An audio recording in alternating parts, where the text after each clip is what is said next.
안녕하세요 여러분, 김기로입니다. 자, 이번 수업에서는 왜 파이썬인가 라는 주제로 수업을 진행하려고 합니다. 왜 파이썬을 사용하라고 하는 것일까요? 자, 그걸 설명하기 앞서서 우리가 이제부터 사용할 빅데이터라는 용어를 다시 한번 재정의를 해보고자 합니다. 제가 앞선 수업에서 빅데이터가 데이터 분석에 있어 굉장히 중요하다고 강조를 했습니다. 그런데 사실 오늘날의 빅데이터는 일반적으로 테라바이트 혹은 페타바이트 수준의 용량을 가지는 데이터를 지칭합니다.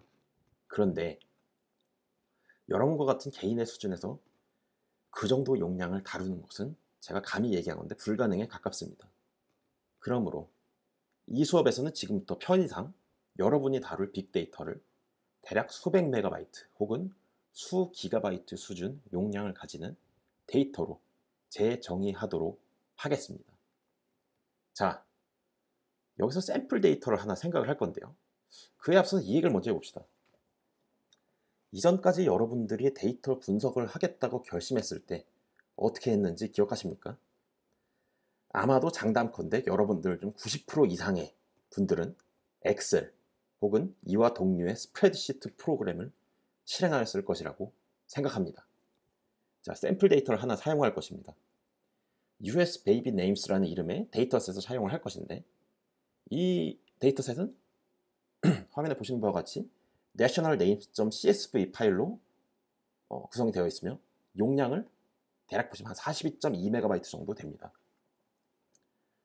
이후 수업에서 설명하겠지만 이 데이터셋은 미국에서 1880년부터 2014년까지 태어난 남자아이와 여자아이의 이름, 즉 first name에 따른 출생 횟수를 나타내는 데이터셋입니다. 이런 데이터셋은 향후 우리나라 같은 경우에도 인구 절벽이 예상되기 때문에 출산 및 육아 장려 정책 등을 입안하는 정부 부처의 관계자라면 굉장한 관심을 가질 만한 데이터라고 할 수가 있겠습니다. 자, 원래 여러분들이 하셨던 대로 엑셀을 사용해서 이 nationalnames.csv 파일을 열어봅시다. 엑셀을 사용해서 열리고 있는데요. 퍼센테이지가 차야지 다 열린 것입니다. 굉장히 느리죠? 자, 계속 기다려봅시다. 에러 메시지가 떴네요. 에러 메시지의 내용을 살펴봅시다. 자, 파일의 행이 1048576개 또는 열이 16384개를 초과합니다 라는 에러 메시지가 떴습니다. 이게 무슨 말이냐 하면 최대 행 개수와 열 개수가 정해져 있는데, 이 엑셀에서 열 수 있는 개수가요, 그 최대 행 개수를 초과하여 완전히 데이터가 로드되지 않았다는 내용입니다. 보니까 행이 148,576개까지밖에 로드가 안 됐습니다.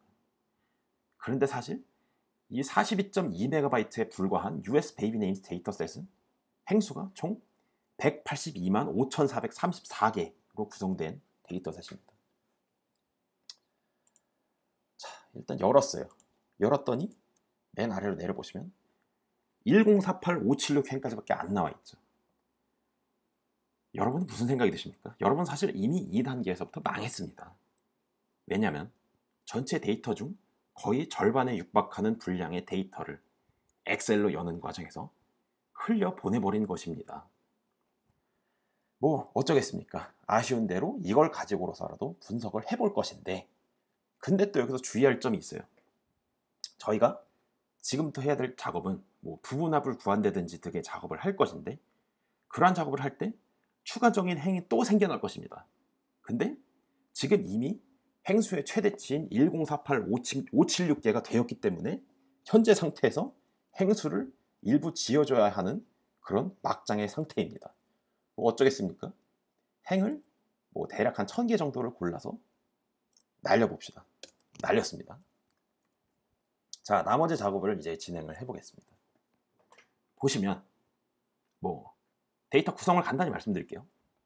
자, 두 번째 열에 나오는 name이라는 것은 남아 혹은 여하의 first name, 이름을 나타내는 그런 열입니다. 세 번째 열의 이 열은 이런 이름을 가지는 아이가 탄생한 연도를 나타내는 열이고요. 네 번째 젠더는 메일이냐 피메일이냐를 나타내는 것이고, 다섯 번째 카운트는 이 세 가지 조건을 만족하는 출생 횟수를 나타내는 값입니다. 뭐 이 데이터셋으로부터 여러 가지를 우리가 도출해 볼 수가 있을 텐데, 뭐 예를 들면 여러분이 연도에 따른 남아와 여아 각각의 출생 횟수를 산출하고 싶다고 가정을 해봅시다. 이 경우에는 연도와 성별을 기준으로 하여 그 같은 연도와 성별을 가지는 모든 이름에 해당하는 이 카운트 값을 다 더해야 되는 거를 우리가 산출을 해야 되는 겁니다. 이런 경우 엑셀을 다뤄보신 분이라면 아마도 부분합을 구하는 것이 가장 쉬울 것입니다. 자, 부분합을 한번 구해볼까요? 데이터 탭으로 가셔서 부분합을 선택을 합니다. 이 부분합이라는 게 한 번에 하나의 항목으로만 부분합을 구할 수가 밖에 없게 되었기 때문에 먼저 그룹화할 항목을 이어로 선택을 하고 합계를 구하는 것이고, 부분합을 계산할 항목은 count이겠죠. 확인을 눌러봅시다. 부분합을 구하도록 했는데 굉장히 부분합 구하는 게 오래 걸립니다. 뭐 제 컴퓨터가 그렇게 안 좋은 컴퓨터는 아닙니다. 제 컴퓨터 맥북 프로 레티나 2013년도에 구입한 거거든요. 근데 부분합 구하는 게 속된 말로 더럽게 오래 걸립니다. 자, 부분합이 구해졌습니다. 보시면은 2번을 누른다 라고 하면은 1880년도, 1881년도, 2년도 이런 식으로 각 연도에 따른, 이때 남자 여자를 다 합친 것이죠. 출생 횟수의 합이 나와 있습니다. 자, 근데 저희가 목표로 하는 거는 연도에 따른 합이 아니라 이 연도 안에서 또 남자와 여자, 성별에 따른 합을 또 독립적으로 구하려고 하는 것이잖아요. 그 다음에 그걸 구하려면 뭐 이런 식으로 하면 됩니다. 부분합을 한 번 더 눌러서 이번엔 그룹할 항목을 젠더로 선택을 하고, 그리고 이 새로운 값으로 대치 항목을 해제시켜준 다음에 확인을 누르면 우리가 원하는 값이 얻어지는데 역시나 그렇게 오래 걸립니다.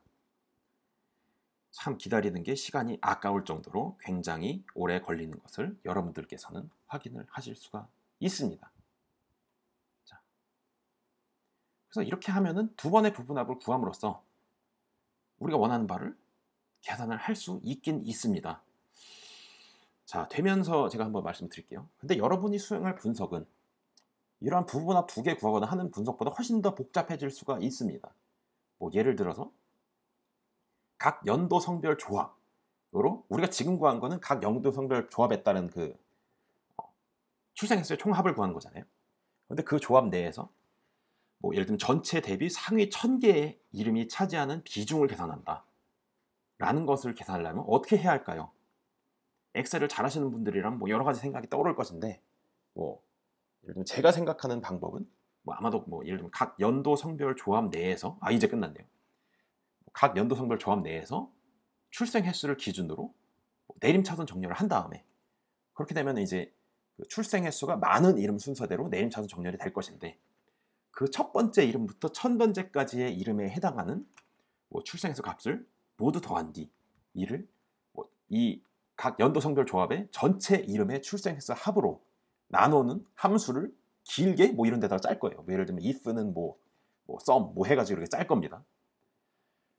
자, 이거는 엑셀 수업이 아니기 때문에 제가 그걸 여러분들한테 직접 보여드리진 않을 것인데, 제가 장담하건대 그 함수 자체도 매우 복잡할 뿐더러 여러분들이 지금 부분합 구하는 과정을 보셨잖아요. 엑셀에서의 실행 속도도 굉장히 오래 걸릴 것이다 라고 저는 장담을 합니다. 사실 엑셀을 통한 빅데이터 분석의 단점을 제가 실제로 보여드리려고 했던 건데 아마 이 정도면 전달이 됐지 않을까 싶어요. 결정적으로 너무나도 큰 단점은 데이터가 1048576행까지밖에 로드가 안 됐다 라는 것이 있고, 그리고 그 상태에서 여러 방향으로 분석을 하려고 해도 그 속도 자체가 너무 느리며 분석의 유연성이 떨어진다는 단점이 있습니다. 뭐 제가 이 사례에서 보여드리진 않았지만 그 외에도 분석해야 하는 파일이 동일한 형태긴 한데, 예를 들면 이런 내셔널 네임스라는 엑셀 파일이 뭐 이렇게 한 개가 아니라 10개로 분할이 되어 있다, 그렇게 여러 개로 존재할 경우에 지금 했던 작업을 일일이 다 손으로 해야 한다라는 가능성이 존재한다는 단점도 있습니다. 자, 여러분, 제가 앞에서 보셨던 작업을 파이썬으로 한번 해보도록 하겠습니다. 자, 먼저 몇 가지 라이브러리를 불러올 건데요. 여러분들 여기 다 배우실 거예요. 자, 지금 보시는 화면은 아이파이썬 노트북이라는 화면인데 나중에 배우실 겁니다. 자, 먼저 파일을 불러오는 과정입니다. 이렇게 파일 경로를 적어줍니다.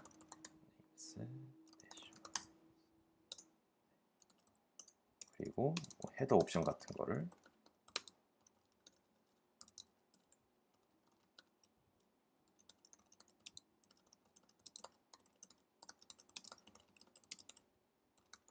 자, 이렇게 적어주고 다음에 엔터를 누르면 자, 지금 제가 방금 한 작업이 뭐냐면 그 nationalnames.csv라는 파일이 있지 않습니까?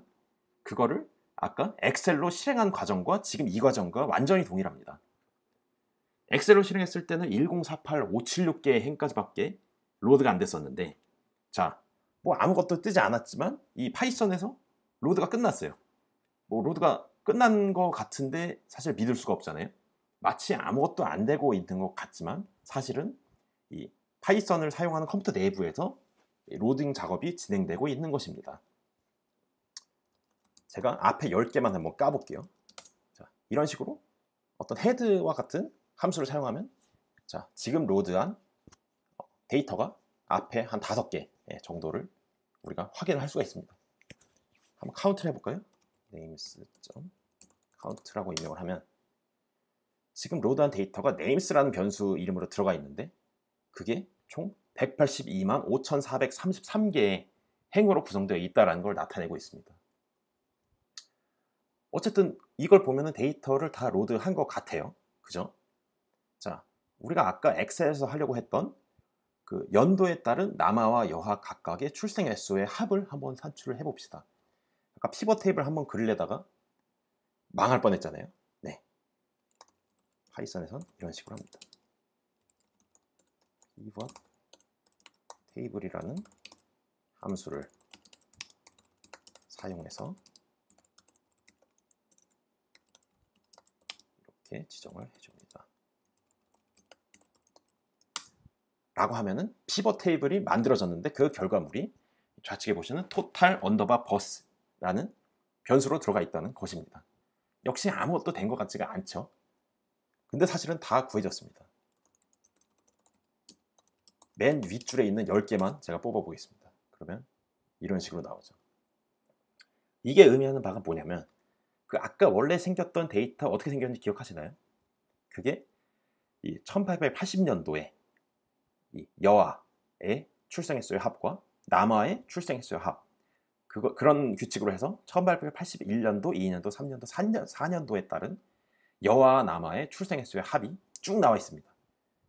제가 지금 여기서 화면에 표시하도록 한 거는 가장 윗줄에 있는 10개의 줄만 표시하도록 했기 때문에 네, 이게 사실은 2014년도까지 도출한 결과가 사실은 다 저장되어 있는 상태인 것이라고 이해를 하시면 됩니다. 사실 지금 상위 10개밖에 안 보이니까 우리가 제대로 구했는지를 알 수가 없잖아요.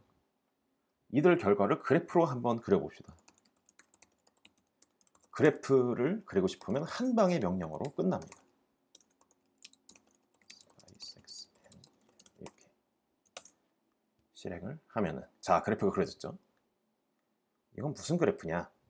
1880년도부터 2014년도까지 연도가 증가하는 과정에서 여하 남하의 출생 횟수의 합의 그래프를 나타내는 것입니다. 한 방에 나오죠. 이거를 제가 아까 앞에서 보여드리진 않았지만 아마도 엑셀 차트 기능으로 그리면 굉장히 버벅될 것입니다. 그래프를 보면은 네, 전체 결과가 제대로 들어간 것 같죠. 여러분들이 파이썬을 사용해서 분석을 하는 데이터 분석은 이러한 느낌으로 진행이 됩니다. 파이썬을 사용했을 때 속도가 매우 빠른 것을 보셨는데 그거는 이렇게 결과를 매번 일일이 다 보여주지 않는다는 그 파이썬 고유의 그러한 특징이 가장 큰 이유라고 할 수가 있겠습니다. 사실 엑셀 같은 경우에는 저도 꽤 즐겨 사용하는 프로그램이고 간단히 쓰기에 굉장히 좋아하는 편입니다. 근데 그게 작은 규모의 데이터에 대해서는 괜찮은데 앞에서 보여드린 뭐 그런 데이터, 빅데이터에 대해서는 너무나도 단점이 많습니다.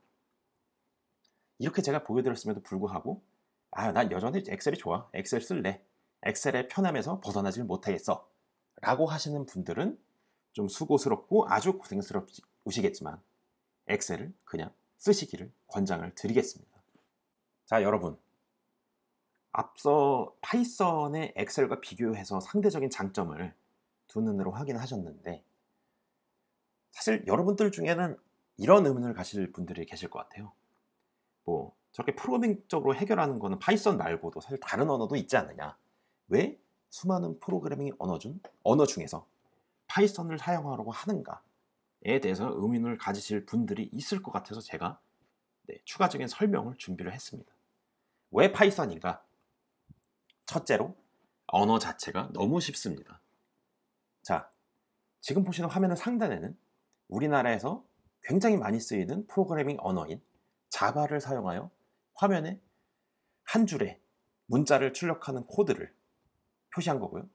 그 바로 하단에는 동일한 기능을 하는 파이썬 코드를 나타낸 것입니다. 제가 이건 자바를 무시하려는 게 아니라 자바의 경우에는 좀 더 엄격하고 엄밀한 코드를 지향하는 경향이 있기 때문에 저렇게 단순한 기능을 하는 프로그램도 코드가 보시는 바와 같이 이렇게 5줄씩으로 길어질 수가 있습니다. 반면에 파이썬을 사용하면 보시는 바와 같이 한 줄로 가볍게 끝내버릴 수가 있습니다. 여러분이 만약 전문적인 소프트웨어 엔지니어가 되고자 한다면 C나 혹은 자바와 같은 언어를 사용하는 것이 분명 긍정적인 부분이 많습니다. 하지만 여러분은 누구인가요? 데이터 분석을 하실 분들이 아니겠습니까? 과하게 복잡한 언어는 여러분들에게 있어서는 독입니다. 다음으로 파이썬의 장점은 컴퓨터와 대화하듯이 프로그래밍이 가능하다라는 점입니다. 다시 말해서 인터랙티브한 프로그래밍이 가능하다라고 말씀을 드릴 수가 있겠습니다.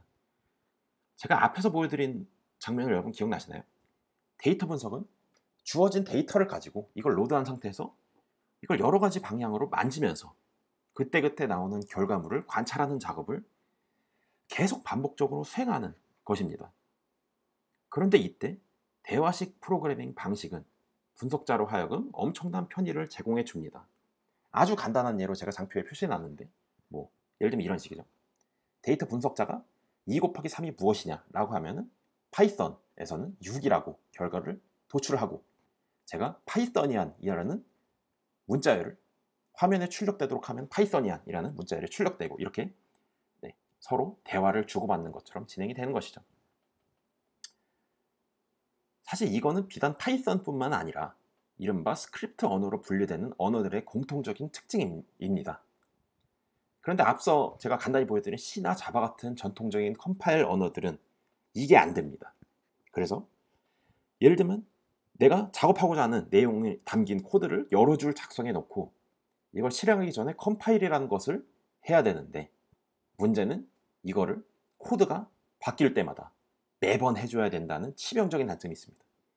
이는 우리처럼 데이터 분석을 하는 입장에서는 아주 미칠 노릇이 아닐 수 없을 것이라는 것입니다. 파이썬에서는 특히 아이파이썬이라는 툴을 제공을 하는데요. 아이파이썬 툴을 사용하면 이런 대화식 프로그래밍을 아주 편하고 효과적으로 할 수가 있습니다. 이 다음 강의에서부터 여러분은 아이파이썬을 본격적으로 체험해 보게 될 것입니다.